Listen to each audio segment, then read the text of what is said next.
তার একটা ধারণা আছে আমানতের ধারণা। ক্ষমতা একটা আমানত, ক্ষমতা মানে দায়বদ্ধতা। আমাদের এই লিবারাল ডেমোক্রেসিতে জবাবদিহিতা কার কাছে? জনগণের কাছে। তাও দিতে চায় না তারা। কিন্তু ইসলামে জবাবদিহিতা কার কাছে? জনগণের কাছে অবশ্যই, কিন্তু উপরালার কাছেও। মৌলবাদ, এদের ইংরেজি হইতেছে ফান্ডামেন্টালিজম। এই শব্দের উৎস কখন? শব্দটা প্রথম 20 শতকের শুরুর দিকে আমেরিকাতে প্রোটেস্ট্যান্ট খ্রিস্ট ধর্মে এটার উদ্ভব। 1910 থেকে 1915 সালে এই প্রোটেস্ট্যান্ট খ্রিস্টানরা একটা সিরিজ পুস্তিকা প্রকাশ করে, দ্য ফান্ডামেন্টালস নাম দিয়ে, যেখানে বলা হয় বাইবেলকে আক্ষরিক অর্থে মানিতেই হইবে, আক্ষরিকভাবে মেনে মেনে চলতে হবে। তখন খ্রিস্টান জগতে ফান্ডামেন্টালিস্ট মানে ছিল সেই সব খ্রিস্টানেরা যারা বাইবেলকে অক্ষরে অক্ষরে অনুসরণ করত, বা বলতে পারেন রক্ষণশীল খ্রিস্টানেরা। বিশ্বে যে ক্ষমতার দ্বন্দ্ব, এটাকে বলা হয়তো যে ব্যালেন্স অফ পাওয়ার যদি থাকে, অনেকগুলো শক্তির যদি শক্তিশালী যদি রাষ্ট্র থাকে, তাহলে একটা ব্যালেন্স অফ পাওয়ার হবে, এইটা স্থায়ী শান্তি নিশ্চিত করতে পারবে। কিন্তু করতে পারেনি, যুদ্ধ কোথাও থামাইতে পারেনি। 2টা বিশ্বযুদ্ধ হয়েছে, কোল্ড ওয়ার হয়েছে, আজকেও তো যুদ্ধ হইতেছে বিভিন্ন দেশে, তাই না? এখনো ইউক্রেনে যুদ্ধ হইতেছে, কয়েকদিন আগে ইসরায়েল ইরান যুদ্ধ হইল। আর প্রকৃতি, পরিবেশ, এটা ধ্বংস হয়ে গেছে। কারণ প্রকৃতি পরিবেশকে এটা মনে করে এটা ভোগের একটা বিষয়। যাকে সভ্যতা বলে মনে করে পশ্চিম, তা মনে করে যে এই পরিবেশ থেকে সব কিছু টেনে আমি ভোগ করলেই আমি সভ্য হইতে পারবো। এর ফলে পরিবেশ ধ্বংস হয়ে গেছে, জলবায়ু পরিবর্তন হচ্ছে, প্রাকৃতিক সম্পদের সংকট এখন একটা বৈশ্বিক হুমকি। এই জায়গায় ইসলাম একটা অল্টারনেট সমাধান দিতে পারে, যদি ইসলামকে কেবল ধর্ম না, একটা সভ্যতাগত প্রস্তাবনা হিসাবে দেখা হয়। তবে কিছু জায়গায় তো কিন্তু বিকল্প দেয়, যেমন অর্থনীতিতে এটা একটা ন্যায়সঙ্গত বন্টনের একটা ব্যবস্থা দেয়, প্রস্তাবনা দেয়। এমন একটা ব্যবস্থা দাঁড় করায় যেখানে সম্পদ এক জায়গায় জমে থাকতে পারে না, এটা ঘুরতে বাধ্য হয়। পুঁজিবাদ বা সমাজতন্ত্র এই দুইটার বাইরে যায় ইসলাম একটা সোশ্যাল জাস্টিস, এর তার সাথে সাথে প্রপার্টি রাইটসের মডেল দেয়। তারপরে সমাজকেন্দ্রিক একটা জীবন দেয়। ইসলাম ব্যক্তিকে সম্মান দেয়, কিন্তু সমাজকে ভাঙে না। পরিবার, প্রতিবেশী এবং তার যে উম্মাদ ধারণা, এটা মানুষকে সম্পর্কিত করে রাখে। আর নৈতিক যে রাজনীতি, সেটা রাষ্ট্র শুধু আইনের মেশিন না, বরং নৈতিক দায়িত্বশীলতার কেন্দ্র। ইসলামের একটা ধারণা আছে আমানতের ধারণা। ক্ষমতা একটা আমানত, ক্ষমতা মানে দায়বদ্ধতা। আমাদের এই লিবারাল ডেমোক্রেসিতে জবাবদিহিতা কার কাছে? জনগণের কাছে। তাও দিতে চায় না তারা। কিন্তু ইসলামে জবাবদিহিতা কার কাছে? জনগণের কাছে অবশ্যই, কিন্তু উপরালার কাছেও।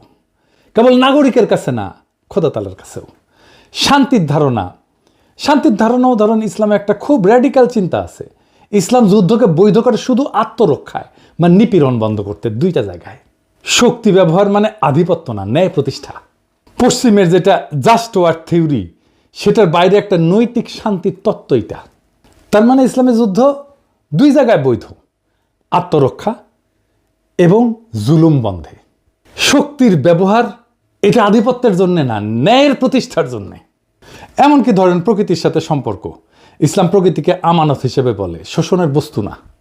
খিলাফার যে ধারণা, সেখানে মানুষ প্রকৃতির উপরে শাসক না, তার রক্ষক। এই যে পরিবেশগত বিপর্যয় হতো, এই পরিবেশগত বিপর্যয় হতো না পৃথিবীতে যদি ইসলামের দৃষ্টিতে পরিবেশ আর দুনিয়াকে দেখা হইতো। তাই ইসলামকে একটা বিকল্প সভ্যতার ধারণা হিসেবে এটা একটা পরীক্ষা নিরীক্ষা করা সম্ভব সমাজে, রাষ্ট্রে। আমি আমার পিএইচডি গবেষণার কথাই বলি, এইখানে যেখানে গ্যাপ, সেখানে ইসলামের ধারণা প্রযুক্ত করলে সমস্যাটা মিটে যায়। কিন্তু এটা নিয়ে অন্যদিন আলাপ করা যাবে। তাই ইসলাম শুধু না, পুরা ফান্ডামেন্টালিজম, এই মৌলবাদ শব্দটা ইসলামের সাথে যুক্ত কইরা একটা ভয় তৈরি করা হয় পশ্চিমে। কারণ আধুনিক রাষ্ট্রতন্ত্র এবং গণতন্ত্রের চ্যালেঞ্জ পশ্চিমা রাষ্ট্রতন্ত্রের চোখে ইসলাম একটা আদর্শগত বিকল্প হয়ে দাঁড়ায়। অর্থাৎ গণতন্ত্র, লিবারালিজম, সেকুলারিজমের বাইরে এক সম্পূর্ণ সামাজিক রাজনৈতিক কাঠামো হাজির করে ইসলাম। তাই একে প্রতিরোধ করার জন্য ইসলামিক ফান্ডামেন্টালিজম শব্দ দিয়ে তাকে ব্যাকওয়ার্ড, ইরেশনাল, অযৌক্তিক, ভায়োলেন্ট, সহিংস এইটা বলে চিত্রিত করা হয়। মুসলিম রাজনৈতিক আন্দোলনগুলোকে যদি ফান্ডামেন্টালিস্ট হিসেবে ট্যাগ দেওয়া যায়, তাহলে তাদেরকে আন্তর্জাতিকভাবে অগ্রহণযোগ্য কইরা দমনকে বৈধতা দেওয়া যায়। কিন্তু দেখেন, হিন্দু ধর্মে কোনো মৌলবাদ নাই, খ্রিস্ট ধর্মে মৌলবাদ নাই, হিন্দু ধর্মে মৌলবাদকে আলাদা করে দেখা হয়। কেন? খ্রিস্ট ধর্মে ফান্ডামেন্টালিজম এটা আভ্যন্তরীণ ধর্মতাত্ত্বিক এবং সাংস্কৃতিক দ্বন্দ্ব।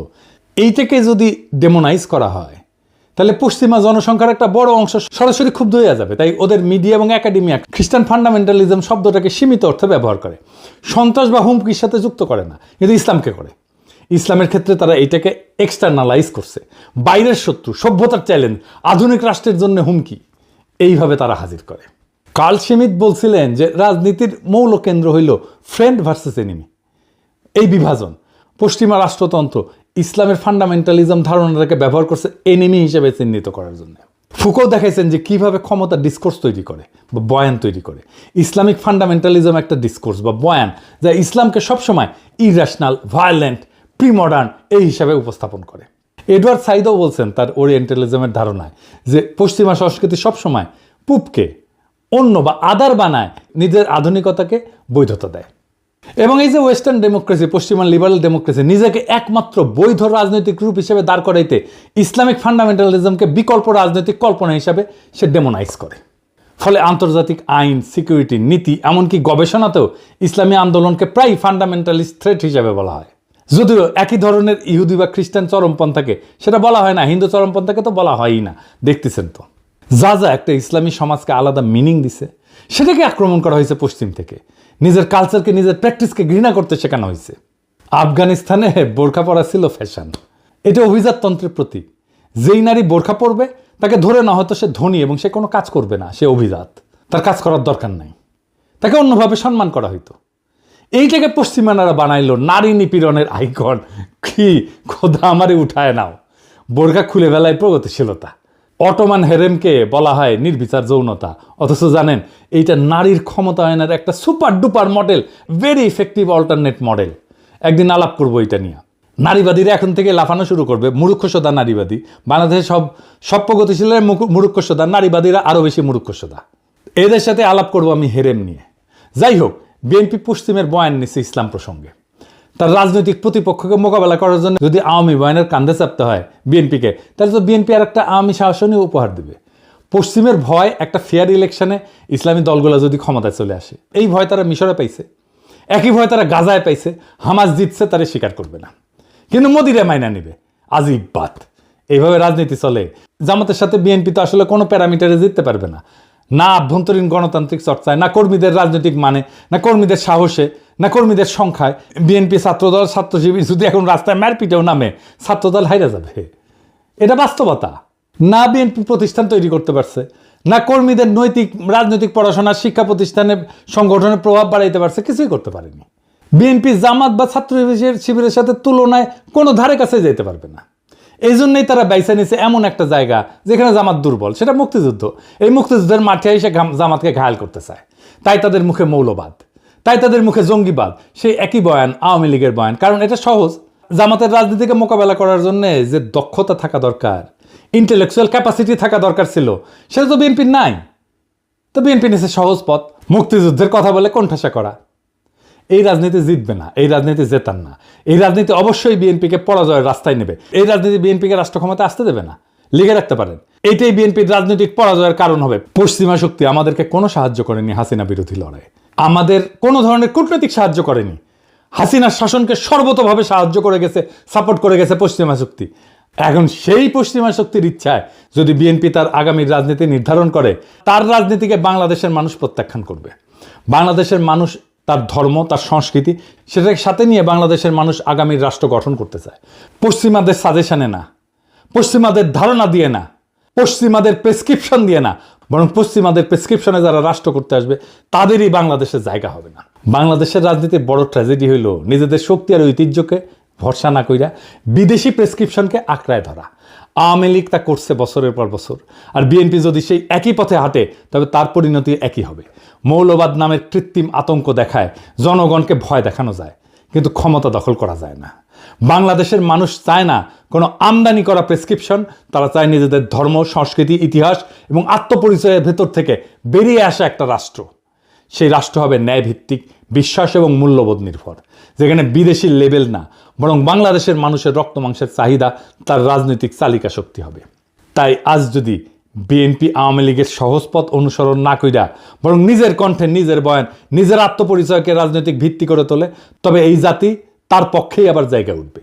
কিন্তু যদি তারা পশ্চিমের সাজেশন আর আওয়ামী লীগের কপিপেস্ট রাজনীতির মধ্যে হারায় যায়, তবে এই জাতি তাদের ক্ষমা করবে না। ইতিহাসের আদালতে তখন বিএনপির নাম লেখা থাকবে আত্মসমর্পণকারীর তালিকায়, পরাজিতের তালিকায়। বাংলাদেশ আজ নতুন দিগন্ত চায়। আওয়ামী বা পশ্চিমা কণ্ঠস্বর না, বরং নিজের সত্যিকারের কণ্ঠস্বর যে দল সেটা শোনাবে, সেই দলই আগামীর বাংলাদেশ করবে। এইটা লিখে রাখতে পারেন, এটা নিশ্চিত। সেটাই ছিল 2024-এর বর্ষা বিপ্লবের অঙ্গীকার। বাংলাদেশ সেই পথেই হাঁটবে। ইনকিলাব জিন্দাবাদ।